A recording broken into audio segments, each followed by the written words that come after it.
Praise the lord. అనుదినం దేవునితో అనే కార్యక్రమం చూస్తున్న మీ అందరికీ మన ప్రభు అయిన రక్షకుడైన యేసుక్రీస్తు ఘనమైన నామంలో వందనాలు. చిన్న వాక్యం చూసుకున్నాం. లూకా సువార్త 4వ అధ్యాయం 46వ వచనం. యేసు ఎవడో నన్ను ముట్టెను, ప్రభావము నాలో నుండి వెడలిపోయినదని నాకు తెలిసినదనెను. యేసు ప్రభువారు సామాన్యమైన మానవునిగా ఈ లోకంలో జన్మించినాడు. 40 దినములు 40 రాత్రులు ఆయన ఉపవాసం ఉండి ప్రార్థించినాడు. సర్వశక్తి ఆయనకు అనుగ్రహించబడింది. రక్త మాంసములతో జీవించిన వారిలో ఆయనలాగా దైవిక శక్తిని, పరలోక శక్తిని పొందుకున్న వారు ఏ మానవుడు లేరు. తనను ఆశ్రయించిన వారందరికీ కూడా యేసు ప్రభువారు సహాయం చేయగలిగిన దేవుడు. ఆయన ఉమ్మిలో దైవిక శక్తి ఉంది, ఆయన స్పర్శలో దైవిక శక్తి ఉంది, ఆయన చూపులో దైవిక శక్తి ఉంది, ఆయన మాటలో దైవిక శక్తి ఉంది. ఆఖరికి ఆయన వేసుకున్నటువంటి బట్టలు కూడా దైవిక శక్తితో, ప్రభావంతో నిండుకొని ఉన్నాయి. ఆయన నీడ తాగితే చాలు బాగైపోతున్నారు. యేసు ప్రభువారు కేవలము శరీరాన్ని మాత్రమే స్వస్థపరిచే దేవుడు కాడు. ఆయన అలివి కాని ముండి గర్విష్ఠతనంతో ఉన్నటువంటి గయ్యాలి గంపలను మృదువైన స్వభావం కలిగిన వారుగా మార్చే దేవుడు. ఆయన హృదయాలను మార్చే దేవుడు. కఠినమైన హృదయాలను మార్చి మెత్తని హృదయాలుగా చేసే దేవుడు. అలివి కాని ముండి గర్విష్ఠతనంతో ఉన్నటువంటి వారి హృదయాలను మార్చే దేవుడు. అనుమానంతో ఉన్నటువంటి వారిని ప్రేమగల హృదయంతో, మెత్తని మనసుతో అర్థం చేసుకునేటువంటి వారిగా మార్చే దేవుడు. ఆయనలాగే తనను నమ్మినటువంటి వాళ్ళు కూడా దైవిక శక్తితో నింపబడి, ఉచితమైన మేలులతో నింపబడి, అనేకులకు ఉచితముగా మేలు చేయాలి, ఉచితముగా ప్రజలను స్వస్థపరచాలి, ఉచితంగా ప్రజలను వారి బాధల నుంచి, వేదల నుంచి, దురాత్మల కట్ల నుంచి విడిపించాలి అనేదే దేవుని యొక్క వాంఛ. పవిత్రమైన హృదయం కలిగి దేవునికి ప్రార్థన చేసేవారమైతే దేవుని యొక్క గొప్ప ఉద్దేశాలను మనము నెరవేర్చగలం. ఆయన చేతిలో సాధనాలుగా మనం వాడబడగలుగుతాం. పరలోకపు శక్తి మనలో నుండి ప్రవహించి అనేకులను బాగు చేస్తుంది. ఒకవేళ మీరు అనుకోవచ్చు, మీరు ఉచితంగా ప్రార్థన చేస్తారా, ఇంత బాగా ప్రసంగాలు చేస్తున్నారే, ఒకవేళ మీరు ఉచితంగా మేలు చేస్తున్నారా అని మీరు కొంతమంది అనుకోవచ్చు.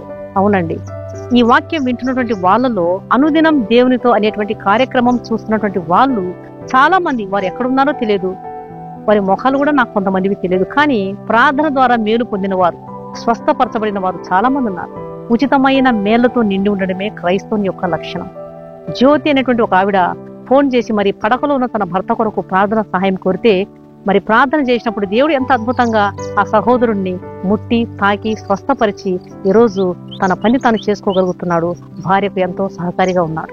అలాంటి అద్భుత ఆశ్చర్య కార్యాలు దేవుడు ఎన్నో చేస్తా ఉన్నాడు. అవన్నీ కూడా చెప్పడానికి లేదండి. ఎందుకంటే ప్రజల యొక్క విశ్వాసం, కొద్ది విశ్వాసముతో ఆయన యందు నమ్మకం ఉంచిన వారు, ఆయన నామమును ప్రార్థన చేసినటువంటి వారు తప్పకుండా స్వస్థపరచబడతారు. దేవుడు కోరేది కూడా అదే. ఆయన లాగానే ప్రతి ఒక్కరూ కూడా దేవుని ప్రభావముతో, దేవుని శక్తితో నింపబడి ఉండి ఉచితంగా ప్రజలను మేలు చేయాలి. స్వలాభాపేక్షతో కానీ, స్వప్రయోజనముల కొరకు కానీ దేవుడిచ్చినటువంటి వరాలను, మానసిక శక్తులను ఉపయోగించకూడదు. ఉచితంగా పొందుకున్నటువంటి వరాలను ఏ ప్రతిఫలం ఆశించకుండా ప్రజల రక్షణ కొరకు, వారి విడుదల కొరకు వాటిని వినియోగించాలనేదే దేవుని యొక్క ఉద్దేశం.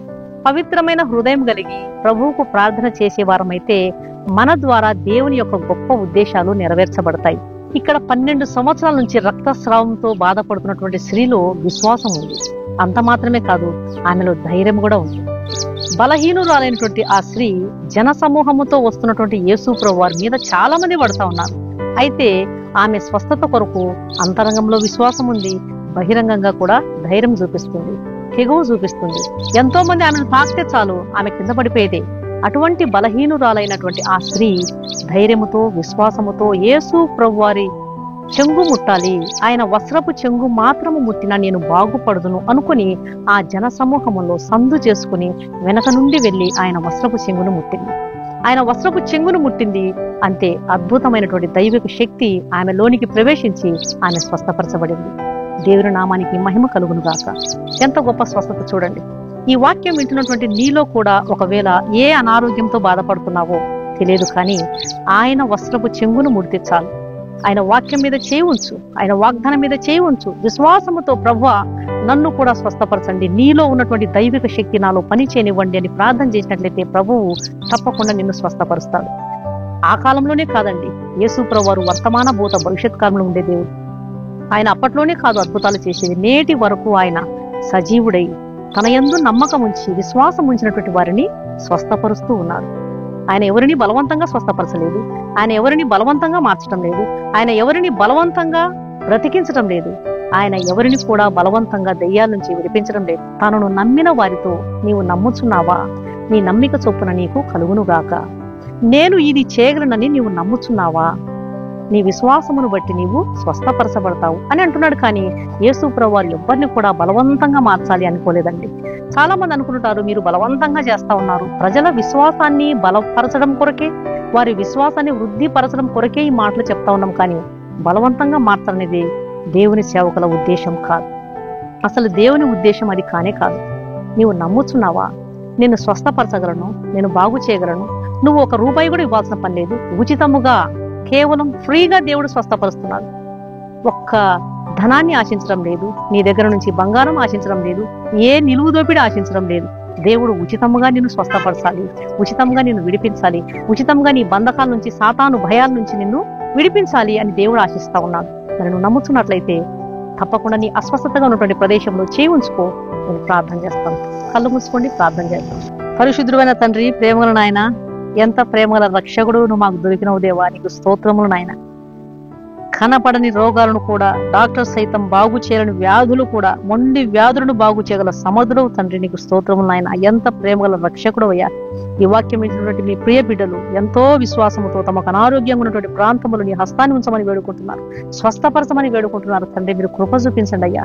శరీర అనారోగ్యాన్ని మాత్రమే కాదు, మనసును కూడా మార్చి నూతన పరిచయ దేవుడవు నాయన. నీకు స్తోత్రములు తండ్రి. అలివి కాని మొండి గర్విష్ఠతనంతో ఉన్నటువంటి బిడ్డలు మీరు మార్చివేయండి. కుటుంబాలు శాంతి సమాధానము దయచేయమని యేసు నామములో అడిగి వేడుకుంటున్నాను తండ్రి, ఆమేన్.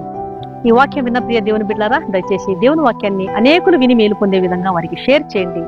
అలాగే ఈ వాక్యం విన్న మీలో ఇంకా యేసు క్రీస్తును సొంత రక్షకునిగా అంగీకరించిన వారు ఎవరైనా ఉన్నట్లయితే క్రీస్తు మిమ్మల్ని ప్రేమిస్తున్నాడన్న సంగతిని జ్ఞాపకం చేసుకోండి.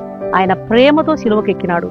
ఆయన మీపై ప్రేమతో కలువరి శిలువలో యాగమైపోయారు. ఆయన రక్తంలో కడుగుబడితేనే ఒక పాపికి రక్షణ, పాప క్షమాపణ, నిత్య జీవము దొరుకుతుంది. పరలోక రాజ్యంలో నీవు స్థానం సంపాదించాలంటే, నీ ఆత్మ రక్షించబడాలంటే తప్పకుండా క్రీస్తు ప్రభువును సొంత రక్షకునిగా అంగీకరించు. ఆయన ఇచ్చే ఆహ్వానాన్ని తృణీకరించవద్దు. ప్రభు మీ ఆత్మను రక్షించును గాక. God bless you.